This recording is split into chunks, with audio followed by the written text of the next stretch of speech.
किसी व्यक्ति ने वेस्ट बंगाल में किसी को ज्वाइन करवा दिया और वेस्ट बंगाल वाले ने फोन करना शुरू किया कि जी यहाँ पे आओ, मीटिंग दो, और आगे से आगे बिजनेस चलता चला गया। 28 दिन मैं घर से रह के काम करता था बाहर, और उस समय करता था जब बहुत ज्यादा पैसा नहीं आता। पहले 2 साल काम करने का परिणाम यह था कि मैं 2 लाख रुपए का कर्जदार बन गया था। और कर्जा बैंक से नहीं लिया था, बैंक का तो ब्याज आदमी झेल लेता है। जो प्राइवेट फाइनेंसर होते हैं ना, तो उनका बड़ा मोटा ब्याज होता है। तो वो वाला ब्याज था मेरे ऊपर, 2 लाख रुपए का कर्ज था उस टाइम। ये बात मैं बता रहा हूं आपको 2001-2 की। 2 लाख रुपए का कर्ज, और मेरे दिमाग में सबसे बड़ी टेंशन एक ही थी, क्योंकि वो पैसे पिताजी को बता के नहीं लिए थे मैंने किसी से। और मास्टर जी के लिए सबसे बड़ी चीज है ना, इज्जत होती है। तो उनको अगर ये मालूम चल गया कि मैंने उनसे बिना पूछे 2 लाख रुपए का कर्जा ले लिया है, तो उनको बहुत दुख हो। तो मेरे को ये था कि, और जिनसे लिया था वो भी मास्टर जी थे, ये मास्टर जी उन मास्टर जी को नहीं बता दें। मेरे एक दोस्त थे सुनील मोंगा, वो बहुत मुझे मोटिवेट करते थे। बोलते थे कि यार क्यों घबरा रहा है, अंबानी के पास में मालूम कितने 1000 करोड़ का कर्जा है, तेरे पास तो 2 ही है। तो बोले बढ़िया निशानी है, तू भी अमीर बनेगा। तो मेरे को बड़ा अच्छा लगता था। मैंने कहा हाँ यार, ये तो बढ़िया बात है। बोले सारे बिजनेसमैन ऐसे ही होते हैं, तो बढ़िया जा रहा है। तो एनीवे, तो वो 2 लाख रुपए का कर्जदार था मैं, और घर में बहुत अच्छा माहौल नहीं था आसिम को लेके, जैसे हम सबके साथ में होता है, घर घर की कहानी है। और 2-3 इमोशनल चीजें उस समय घटित हुई। आसिम बिजनेस में आने से जस्ट पहले मेरी मदर एक्सपायर हो गई थी, और वो भी इसलिए एक्सपायर हुई क्योंकि हम लोग उनका इलाज नहीं करवा पाए प्रॉपर लंबे समय। उनके किडनी फेल हो गए थे, डायलिसिस हमने करवाया, और फाइनली हम उनको बचा नहीं पाए। तो वो भी एक बड़ा कारण बना कि मुझे बहुत सारा पैसा कमाना था। तो मदर एक्सपायर हो गए, पिताजी को मेरा साथ चाहिए था कि मैं उनसे मिलूं, उनसे बातचीत करूं। पिताजी की जो पोस्टिंग थी वो गांव में थी, और हम जींद रहने लग गए थे 40 किलोमीटर दूर। तो पिताजी सैटरडे संडे को 2 दिन आते थे सिर्फ, और सैटरडे संडे हम सब लोगों के बिजी रहते हैं, आपको मालूम ही है। तो 6-6 महीने हो जाते थे, मोबाइल फोन उसमें होता नहीं था। 6-6 महीने तक मैं पिताजी से बात नहीं कर पाता,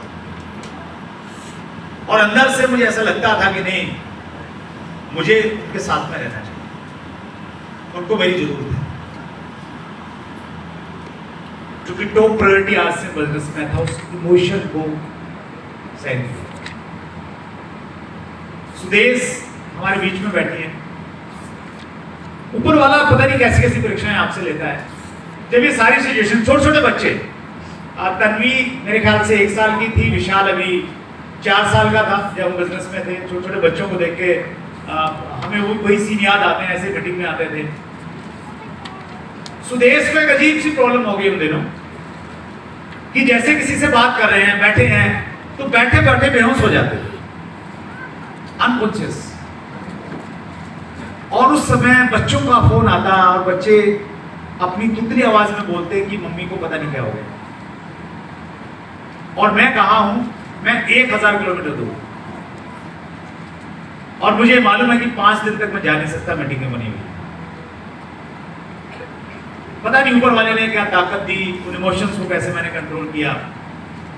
एक और घटना मुझे याद है अच्छे से। उसी दौरान सुदेश का एक बार फोन आया, नया नया मैंने मोबाइल लिया था, और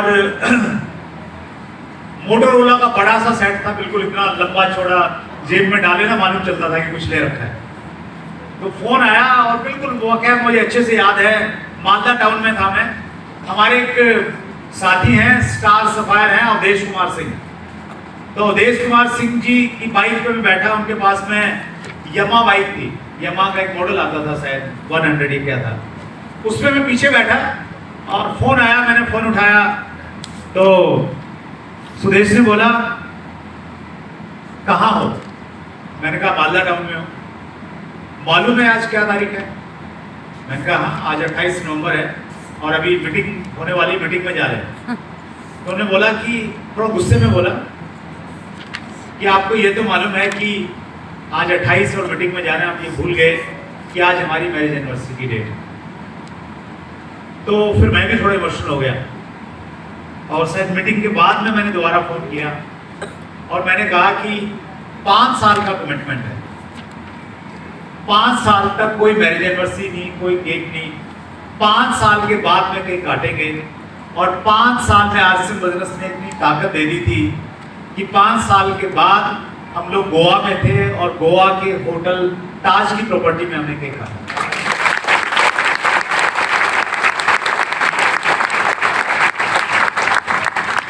बच्चे कई बार कहते हैं कि पापा आपने तो हमारा बिल्कुल ख्याल नहीं रखा, मम्मी संभालती थी। और बिल्कुल मैं न तो बच्चों के किसी पीटीएम में गया, न बच्चे कब बड़े हो गए मुझे मालूम नहीं, मैं तो 28 दिन घर से बाहर रहता था और मैं बिल्कुल नतमस्तक होकर उनकी बात को स्वीकार करता हूँ। तो ये सारी चीजें मैं इसलिए कह रहा हूँ कि अगर आपको देखिए, आप पागल नहीं होंगे ना किसी चीज में तो आपको बड़ी प्राप्तियां नहीं मिल सकती। बहुत सारे बच्चे और उनके पेरेंट्स क्रिकेट में उतरते हैं, लेकिन सभी सचिन तेंदुलकर और विराट कोहली नहीं बन पाते क्योंकि उतना समर्पण और उतना फोकस और उतनी प्रायोरिटी नहीं रख पाते। आप में से सब लोग बन सकते हैं आज से डायमंड, बस शर्त यह है कि उतना फोकस, उतना पागलपन, उतना जुनून अगर आपके अंदर में है तो फिर सारी कायनात आपकी सहायता करेगी और आपके कोट पे ये पिन लगाने के लिए आ जाएगी।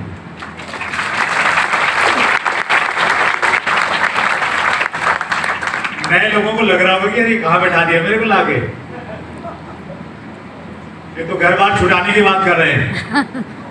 तो जब आपको लगे ना कि घर बार छुटाने की बात कर रहे हैं, बिल्कुल सही है, लेकिन उसके बदले में आपको 50 लाख रुपए महीना की इनकम आ सकती है, उसकी भी बात हो रही है।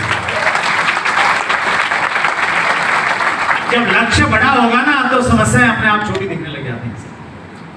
तो आप टॉप प्रायोरिटी पे काम कीजिए। देखिए बहुत सारे डिस्ट्रीब्यूटर हैं, वो 5 साल से काम कर रहे हैं और स्टेज पे आके कहते हैं जी मैं